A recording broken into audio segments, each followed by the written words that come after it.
అసలు ఆయన మాట్లాడిన భాషని మ్యూట్ చేసి చూపిస్తున్నాం మీకు. ఇంకా మేము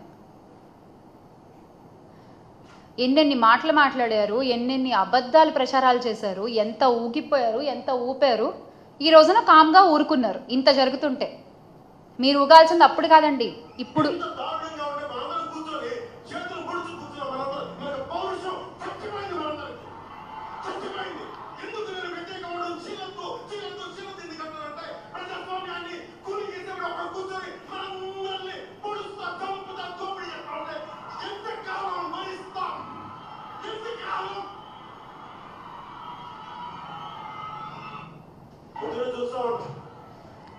పౌరుషం చచ్చిపోయిందా పవన్ కళ్యాణ్ గారు? ఇన్ని అఘాయిత్యాలు జరుగుతుంటే, ఇన్ని అనర్థాలు జరుగుతుంటే సేమ్ క్వశ్చన్ ఇంకెంతకాలం భరించాలి మేము కూడా? సీమ మహిళలందరూ కూడా ఎదురు చూస్తున్నారు, అలాగే ఇతర జిల్లాలు, ఇతర మహిళలందరూ కూడా ఎదురు చూస్తున్నారు. ఏం చేశారు, ఆ బస్సు ఎక్కి తిరిగి చూసొద్దాము అని చెప్పి అని అన్నారు ఆయన. ఆయన అన్న తర్వాత అయినా మీరు ఏమన్నా దాన్ని అమలు పరుస్తారేమో, చిన్న హామీయే కదా అని ఎదురు చూసాం మేము. కానీ మీరు అనౌన్స్ చేసిన విధానం చూస్తే మాత్రం అద్భుతం అసలు. దాని గురించి మనం మాట్లాడుకుందాం. ఇది చూడండి, ముందు చంద్రబాబు నాయుడు గారు ఉచిత బస్సు గురించి మాట్లాడిన మాటలు చూద్దాం ఒకసారి.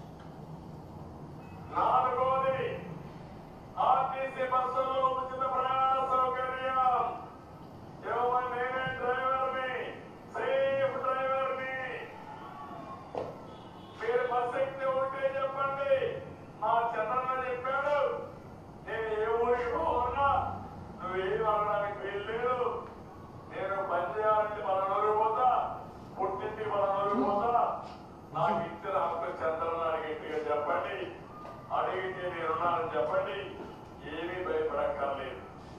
ఇవన్నీ నేను చేస్తున్నామంటే ఒక ఉద్దేశంతో చేస్తున్నా. మీకోసం జగన్మోహన్ రెడ్డి చేసేది, జగన్మోహన్ జగన్ రెడ్డి అతను కనిపెట్టుకొని వస్తాడు.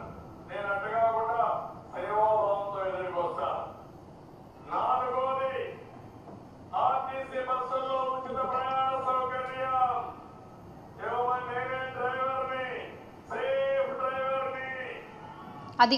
అది ఆయన మాట్లాడిన మాటలు. జగన్ రెడ్డి గారు అయినా కూడా ఆ గన్లోంచి వచ్చే ప్రతి బుల్లెట్ కూడా చాలా సూటిగా వెళ్ళి తగులుతుంది.